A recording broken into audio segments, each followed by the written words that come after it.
basically foot and ankle is categorized into the two categories, intrinsic and extrinsic muscles. So firstly we will discuss extrinsic muscles and the later intrinsic muscles. But before that I would like to tell you a very short form to learn muscles with their action. So I'll show you a chart and later we will discuss the muscles with all the movements on the leg. Okay. So basically if you see these four boxes, it will be very easy to understand the muscles of foot and ankle. So whenever there is action of dorsiflexion, which is on heel movement, you will see the working of gastrocnemius and soleus. And whenever you see plantar flexion, you will see tibialis anterior, extensor hallucis longus, extensor digitorum longus working. On the medial aspect of the leg, whenever the individual is doing inversion towards the midline movement of the ankle, I will show that later, the movements. So the working of tibialis posterior, flexor hallucis longus and digitorum longus you will see, and on the lateral aspect you will see peroneus longus and peroneus brevis. So wait till the end, I will explain them in very short and in an easy manner. It was just for the beginning of to understanding the muscles of the foot. Now, as I told, the muscle group is divided into the two categories, intrinsic and extrinsic. So firstly we will see extrinsic muscles. So extrinsic muscle are divided into the three ones. So that is the anterior, lateral and posterior.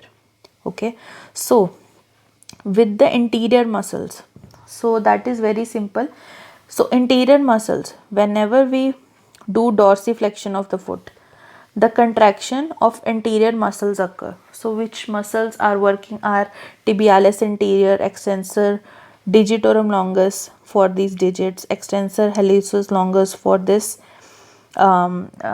great toe, and also peroneus tertius. So these all are the muscles, and this movement is extension and this movement is flexion. I will show that later. So during this movement you will see the anterior group of the muscle working. So now we will relax the foot, and now, so with this movement which is called as inversion, so during the inversion of the foot, or we can say supination, the medial compartment muscle contracts. So the muscle at the medial compartment works, and during eversion the lateral aspect of the muscle works. So which are peroneus longus and peroneus brevis. So during this, peroneus longus and peroneus brevis, and during the lateral, the medial compartment works in the inversion. So now the plantar flexion. So now the plantar flexion, so whenever the toes are up and the heel is up, so these posterior muscle works. Usually the muscle working are right now the gastrocnemius, soleus, tibialis posterior, flexor digitorum longus, flexor hallucis longus, peroneus longus and the plantaris. So these all muscles work during the plantar flexion of the foot. If you want to read the typical origin, insertion exact, you can check your anatomy books to learn them in very detail, because those are very important for the clinical practice.